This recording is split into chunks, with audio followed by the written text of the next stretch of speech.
Abençoados e abençoadas, graça e paz a vós todos.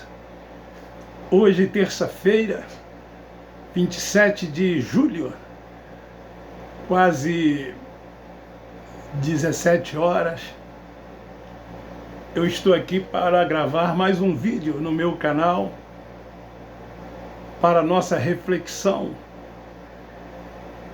Eu quero pedir a você que ainda não se inscreveu no meu canal Ministério da Graça de Deus em Cristo Jesus, que se inscreva. É gratuitamente. Quem sabe você entra e assiste os meus canais, o meu canal e as mensagens, mas ainda não se inscreveu. Então se inscreve lá, dê um like, aperta lá o sininho para que o YouTube possa recomendar esses vídeos a outras pessoas. E quero agradecer sempre a todos os inscritos. A intenção, como eu sempre disse, quem me acompanha desde o início, é que esta palavra possa alcançar os nossos irmãos que estão aprisionados no sistema religioso. Seja aqueles que estejam no espiritismo, sejam aqueles que estejam no catolicismo romano, seja aquele que estejam na instituição evangélica, seja em qualquer religião. A nossa preocupação é que os nossos irmãos sejam libertos, que tenham a sua mente iluminada, que eles possam viver o evangelho pleno da graça de Deus. Nos últimos dias, Deus tem levantado embaixadores para anunciar o evangelho da graça de Deus. E muitos já têm se libertado. E mais muitos outros se libertarão. Com certeza, o ministério da graça de Deus está avançando. A cada dia surge um novo embaixador. E você pode também ser um embaixador divulgando, compartilhando os canais no YouTube do Ministério da Graça de Deus. Porque o importante é o Cristo ressuscitado ser o centro. O importante é Ele aparecer e não nós. Entre nós não há uma disputa. Nós não disputamos, porque todos nós somos iguais. Todos nós somos irmãos. Não há uma competitividade. O Evangelho da Graça de Deus aponta para Cristo, o cabeça da igreja. É Ele que está no comando de tudo e de todas as coisas. Ele é o centro. E eu quero, sobre o tema, porque Deus, para ser adorado, necessita ou precisa de um templo de 4 paredes. E quero fundamentar isso no Evangelho segundo São João, no capítulo 4, no versículo 20, que diz assim: nossos pais adoraram neste monte, mas vós, os judeus, dizia que é em Jerusalém o lugar onde se deve adorar. Queridos, esse capítulo 4 desse livro histórico de João, ele relata que o Senhor Jesus, ele necessitava, quando ele deixou a Judéia e voltava para a Galiléia, era necessário que ele passasse por Samaria. Samaria era a capital do Reino do Norte, assim como Jerusalém era a capital do Reino do Sul. Então, quando Jesus chega em Samaria, nesta cidade samaritana, ali tinha uma fonte que era conhecida como a fonte de Jacó. E Jesus já estava cansado da viagem. Então o que ele fez? Ele assentou-se junto à fonte, porque ele era humano, era o Jesus Nazareno, que tinha sede, que tinha fome, que tinha sono, que cansava. E então ele se assenta junto à fonte de Jacó.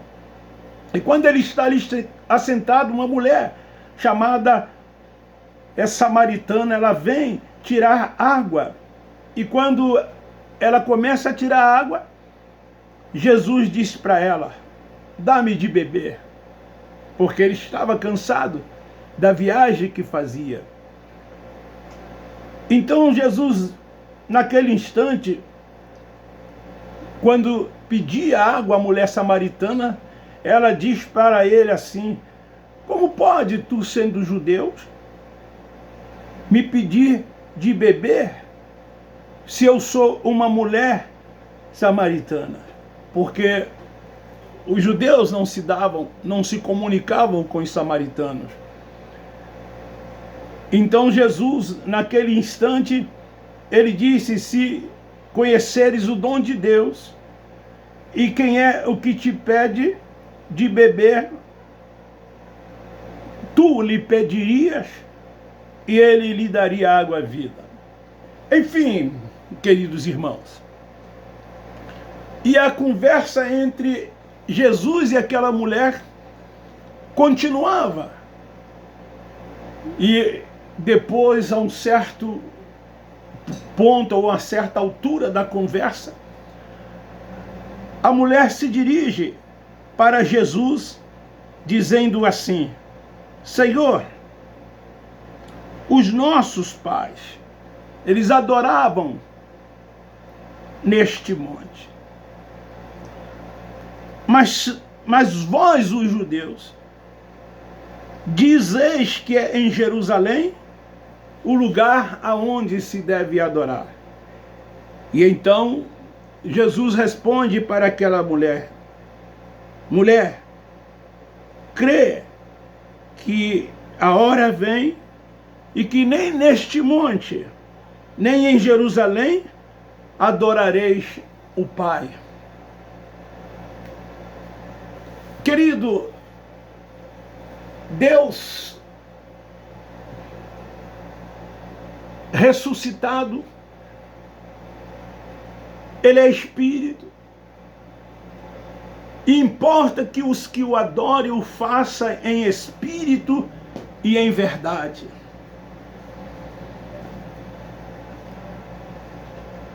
Era isso que Jesus Nazareno quis dizer para aquela mulher. O templo está de pé ainda, mas o templo seria derribado, seria destruído. O templo tinha uma importância muito grande para os judeus.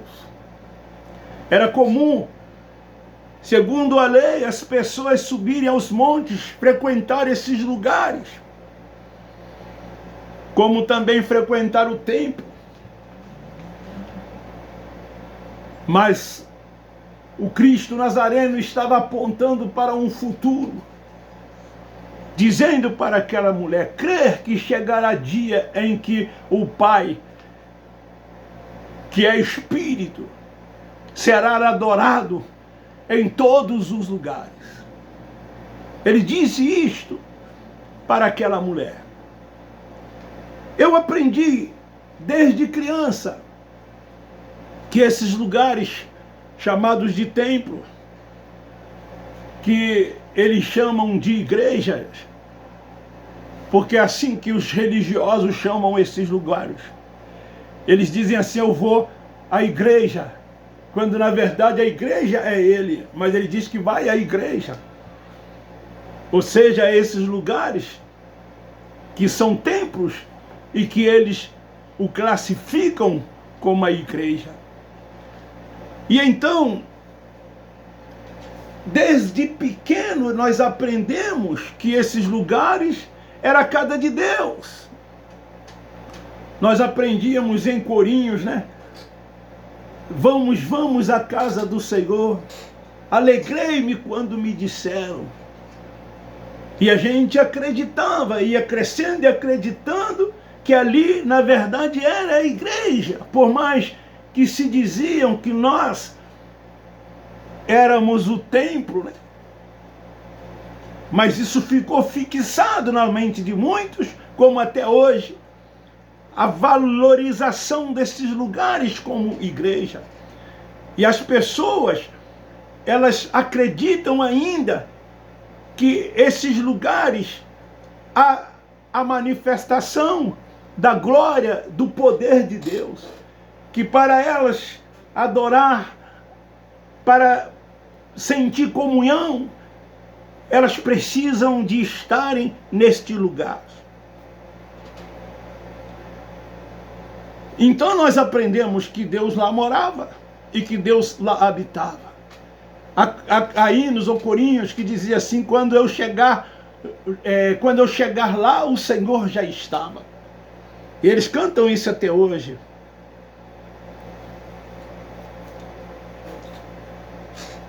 Eles, líderes, diziam para nós assim: este lugar é a morada de Deus, é a habitação de Deus. E aqui neste lugar nós contemplamos a beleza da sua santidade. E citavam versículos assim, como no Salmo 27, como o Salmo 23.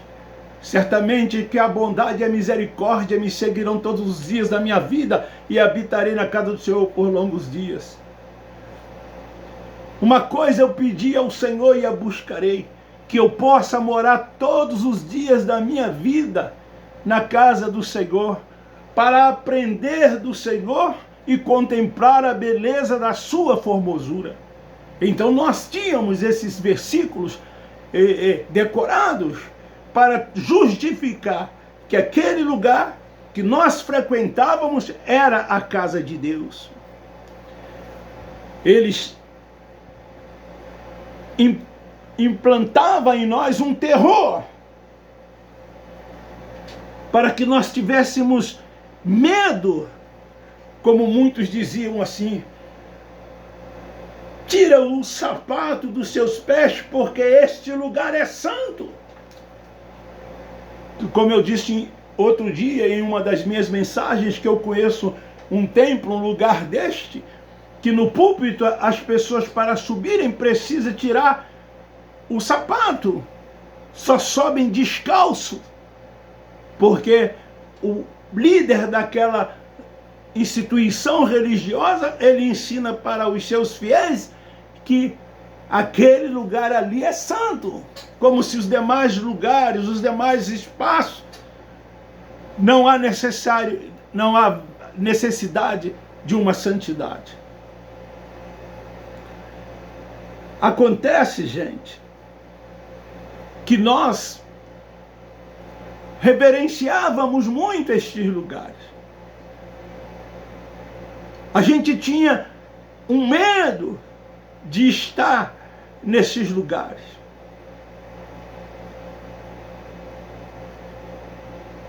Porque este medo era colocado pelos nossos líderes para que nós nos conscientizássemos de que ali, na verdade, era a casa de Deus, era o lugar aonde devíamos adorá-lo.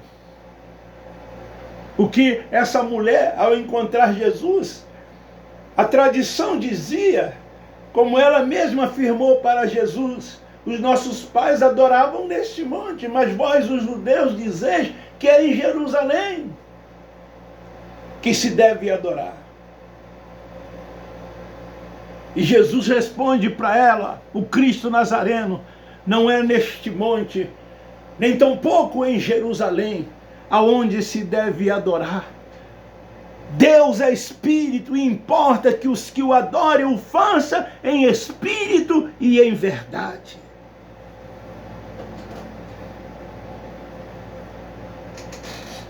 Então citávamos vários versículos bíblicos para justificar isso, como até hoje ainda acontece nesses lugares. Você que é um frequentador desses lugares, você que já frequentou esses lugares, você sabe que o procedimento é este. É assim que eles dizem, é assim que eles ensinam.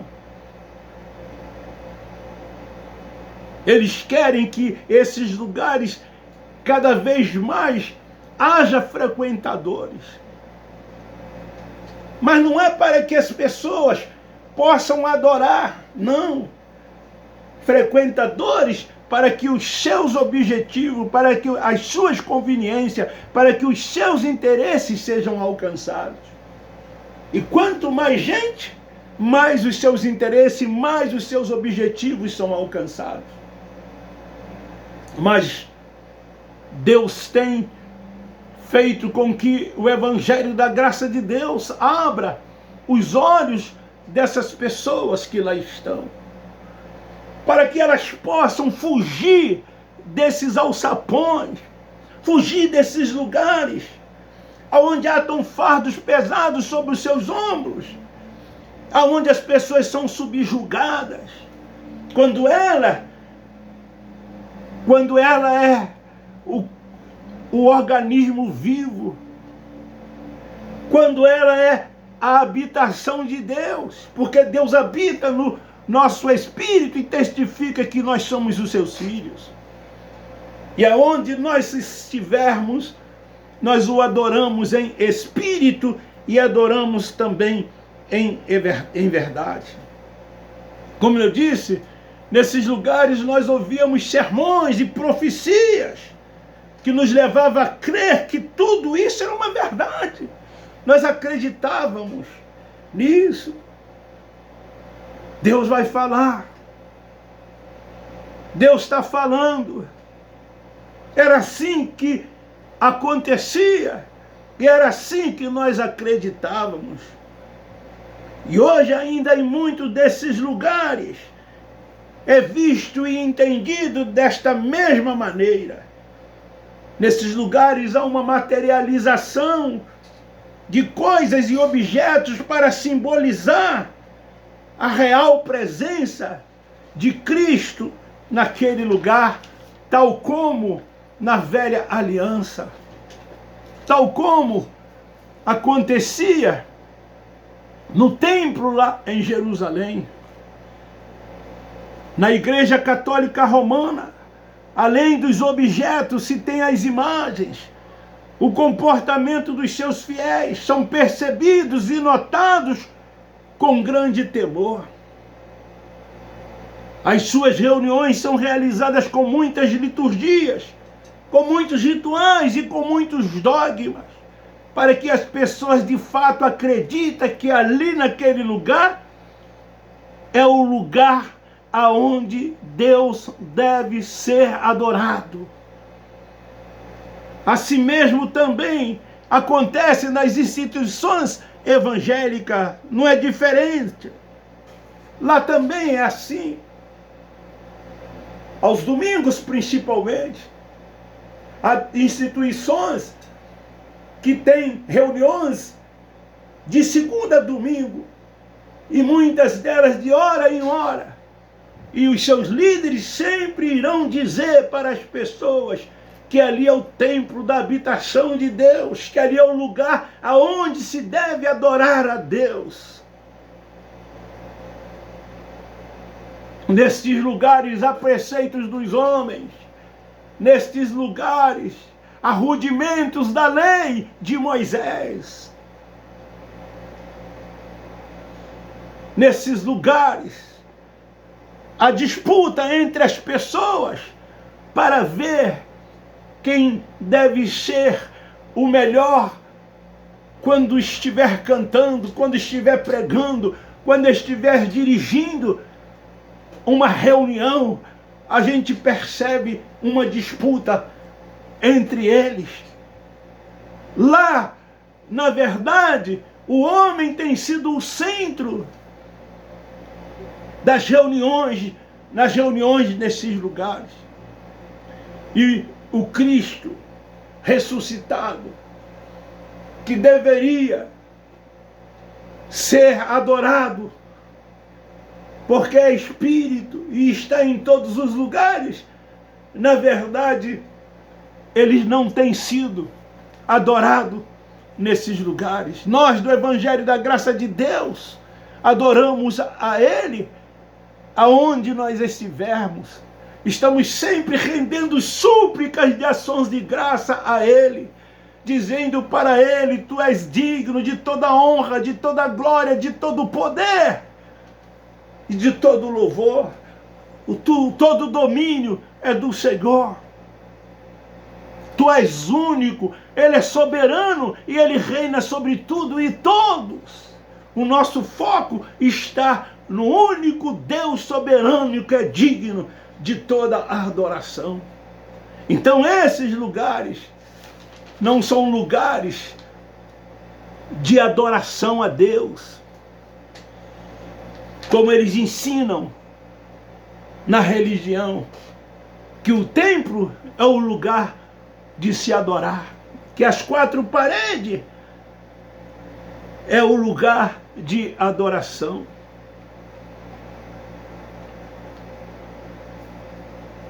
A crença, e tanto é que o domingo é designado por eles como o dia do Senhor.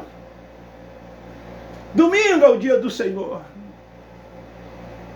A Igreja Católica determinou assim, e as instituições religiosas também acreditam assim, que este dia é um dia que foi escolhido por Deus como o dia do Senhor. O dia do Senhor são todos os dias, são todas as horas, são todos os minutos, são todos os segundos, todo o tempo é do Senhor. E todo o tempo Ele é digno de ser adorado, de ser exaltado, de ser engrandecido e de ser reconhecido como o único Deus soberano, Senhor de tudo e de todas as coisas, que está no controle de tudo e de todas as coisas.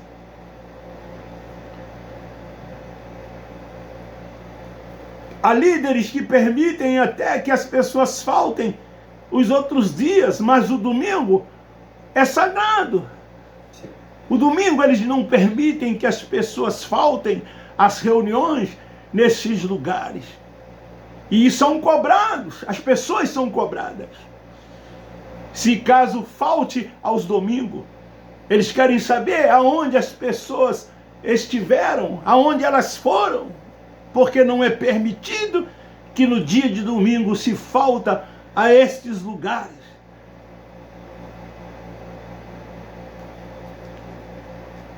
E assim é incutido na mente de muitos que esses lugares é lugar de adoração.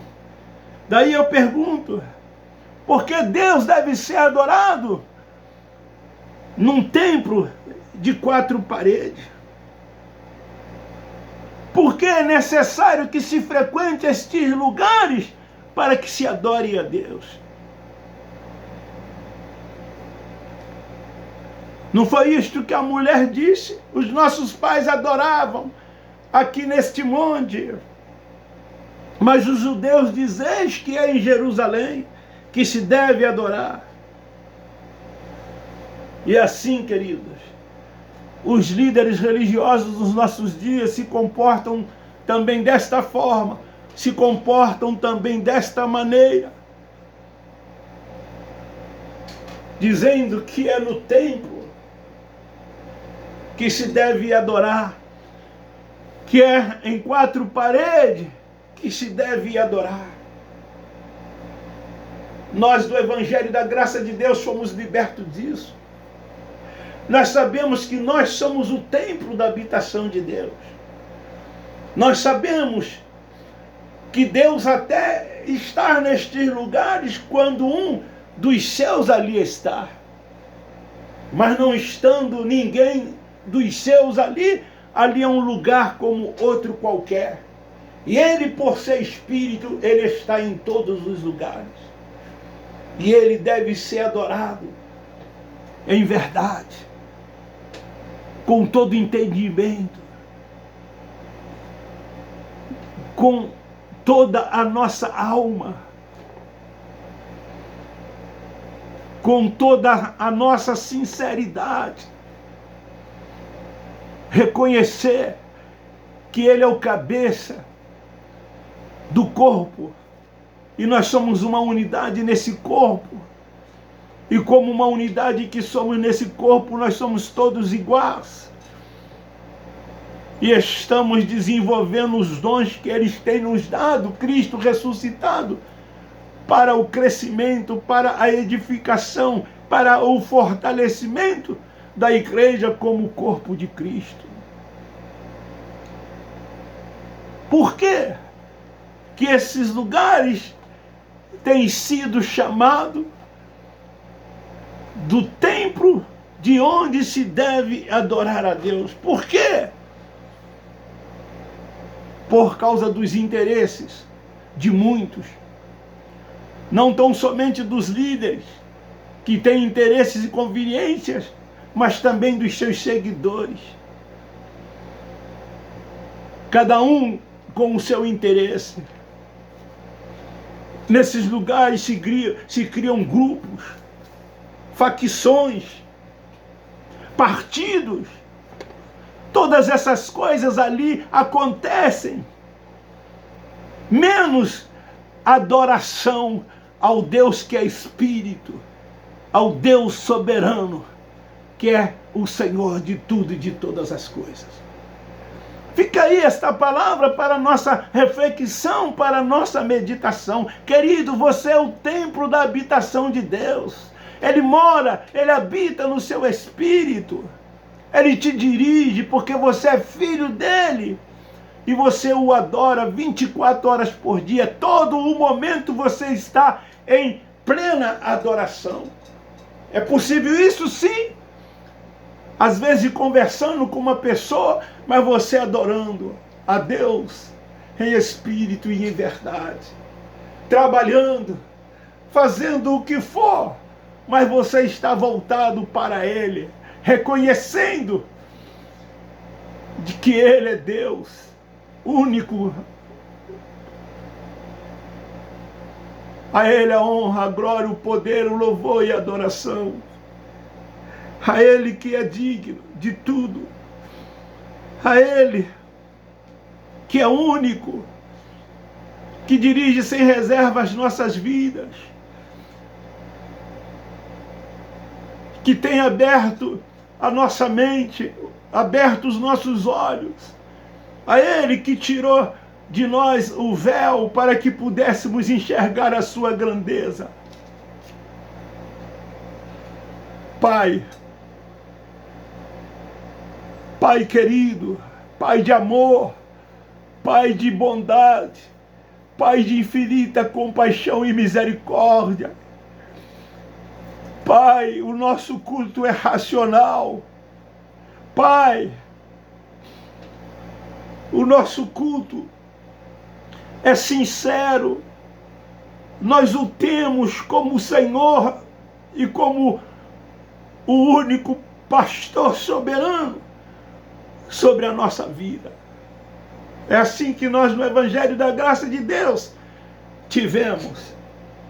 Nós sentimos uma paz, uma comunhão, uma alegria, porque vivemos o seu reino aqui enquanto vivemos. E sabemos que a qualquer hora, a qualquer momento, vamos descer à sepultura. A matéria, esse corpo, aonde o nosso espírito está, e que foi revestido de carne.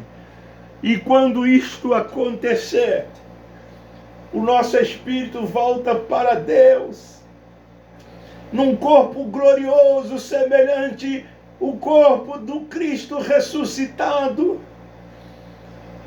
E assim estaremos para sempre com Ele. Mas enquanto isso, aqui, nesta vida, estamos reinando e triunfando em graça. Eu quero concluir dizendo: Abba Pai, Abba Pai, Abba Pai, Abba Pai. Receba esta palavra para a sua edificação. Amém, amém.